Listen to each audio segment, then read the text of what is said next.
સુરતમાં ફરી લાંચા કોર્પોરેટરોનો એસીબીએ ધરપકડ કરી છે। વાત એમ છે કે સુરતના મલ્ટીલેવલ પાર્કિંગના કોન્ટ્રાક્ટરને કોન્ટ્રાક્ટ રદ કરાવવાની ધમકી આપી 10 લાખની લાંચ આમ આદમી પાર્ટીના આપના કોર્પોરેટર જીતુ કાછડિયા અને વિપુલ સુવાગે આપી હતી, જેને લઈને સામે કોન્ટ્રાક્ટરે એસીબીમાં ફરિયાદ કરી હતી। કોન્ટ્રાક્ટરે આ બાબતે પુરાવા સાથે એસીબીમાં ફરિયાદ કરી હતી, જેથી કોન્ટ્રાક્ટરે રજૂ કરેલા રેકોર્ડિંગ એફએસએલમાં મોકલ્યા હતા તે સાચા હોવાનું પુરવાર થયો હતો અને ત્યારબાદ આપના કોર્પોરેટર જીતુ કાછડિયા અને વિપુલ સુવાગિયાના આ ગુનામાં આરોપી ઠર્યા હોય, જેથી આપના કોર્પોરેટર વિપુલ સુવાગિયાની એસીબી દ્વારા ધરપકડ કરાઈ છે।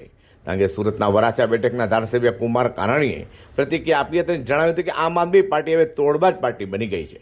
અરવિંદ કેજરીવાલ, મનીષ સિસોદિયા સહિતના નામનો વિપુલ સુવાગિયા અને જીતેન્દ્ર કાછડિયા સાથે ઉલ્લેખ કરી આખી પાર્ટી તોડબાજ પાર્ટી હોવાનું જણાવ્યું હતું।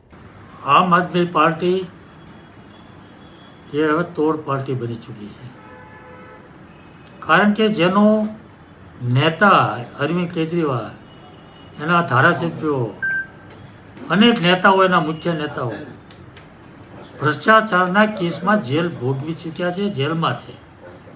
તો આ તો એના કોર્પોરેટરો છે।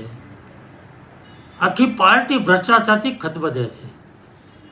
દુઃખ તો એ વાતનું છે કે વરાછાની જનતાએ એના પર ભરોસો મૂકી, વિશ્વાસ કરી અને મત આપ્યા હતા।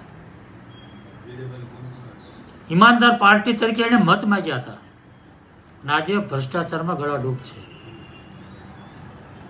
મને તો આશ્ચર્ય એ વાત ન થાય, આ પાર્કિંગની બાબત જે છે એમાં 10-11 લાખના ભ્રષ્ટાચારની વાત આવી છે, પરંતુ લોકોની જે અમારી પાસે ફરિયાદો આવે છે, શાકભાજીનો લારી હોય એની પાસે 50 રૂપિયા છોડતા નથી। 50 રૂપિયા રોજ એના માણસો નીકળી પડે છે, રોજ સાંજે 50 રૂપિયા લારીને આપી જ દેવાના।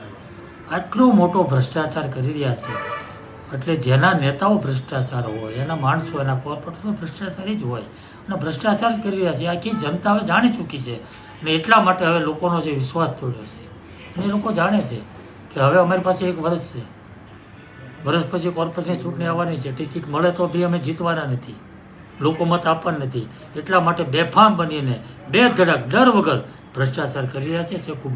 ખૂબ જ ગંભીર બાબત છે।